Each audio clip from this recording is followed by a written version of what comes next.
BHK, 3 BHK, shops, restaurant, supermarket and commercial. Available for rent in Kolattur. Nearby Meridian Hospital, Kumaran Hospital, backside of Red Terry. Please contact 9034555554. நடிகை பிரியா பவானி சங்கர் தன்னுடைய Indian 2 படத்தில் நடித்ததை பற்றி சமீபத்தில் பகிர்ந்திருந்தாங்க. அது என்னன்னா, ஒரு படத்தை ஹிட்டாக்குறது ஒருத்தருடைய வேலை மட்டும் இல்லை.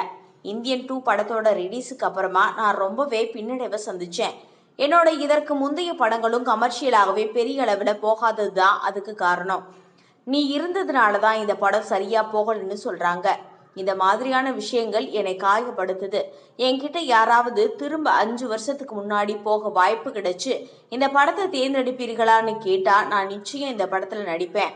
எனக்கு அதிகமாக போர்ஷன் இருக்கிறதால சங்கர் சார், கமல் சார் படத்தை நான் மிஸ் பண்ண மாட்டேன். நான் அந்த வாய்ப்புக்கு ரொம்பவே மரியாதை கொடுப்பேன். நான் அந்த படத்தில் இருக்கிற மனிதர்களுக்கு மரியாதை கொடுப்பேன். மக்களோட எதிர்பார்ப்பையும் படம் பூர்த்தி பண்ணலை, அதுக்காக நான் மன்னிப்பு கேட்குறேன். கடைசியா 5 வருஷத்துக்குள்ள வெளியான சூப்பர் ஹிட் ஆகியிருக்கக்கூடிய பெரிய ஹீரோக்களோட படங்களை உங்களுக்கு நினைவில் இருக்கிற பெண் கதாபாத்திரங்கள் பற்றி சொல்லுங்க. அப்படித்தான் அந்த பெண் கதாபாத்திரங்களை எழுதியிருக்காங்க. எழுதியிருக்கிற கதாபாத்திரத்துல தான் நாம நடிக்க முடியும். இவ்வளவு பெரிய படத்துல அதிக ஸ்பேஸ்ல நடிக்கிறதே எந்த கதாநாயகி தான் மறுப்பாங்க? யாருமே வேணாம்னு சொல்ல மாட்டாங்க. இந்த படத்தினால என்னை நோக்கி வைக்கிற கேலி விமர்சனங்கள் என்னை ரொம்பவே காயப்படுத்துது. எல்லோரையும் இது மாதிரியான கேலி வசனங்கள் காயப்படுத்தும் தானே. ஒரு ஐடி கம்பெனியில ஒரு ப்ராஜெக்டுக்கு 200 பேர் வேலை பார்ப்பாங்க. ஆனா அந்த ப்ராஜெக்ட் சரியா வரலன்னா ஒருத்தரை மட்டும் காரணம் சொல்லும்போது எந்த அளவுக்கு வலிக்குமோ அப்படித்தான் எனக்கு இருக்கு. என்னை இந்த இடத்துல உட்கார வச்சிருக்கிறது அதே ஆடியன்ஸ் தான். அவங்களோட விமர்சனத்துக்கு நான் மரியாதை கொடுத்து மன்னிப்பு கேட்டுக்கிறேன். இனி வரும் காலங்களில் நல்ல படங்களை பண்ணுவேன். ட்ரோல் பண்ணலாம், நானும் அந்த மாதிரியான விஷயங்களை பார்த்து சிரிச்சுட்டு கடந்து போயிடுவேன். நானும் ஒரு பார்வையாளர் தான்.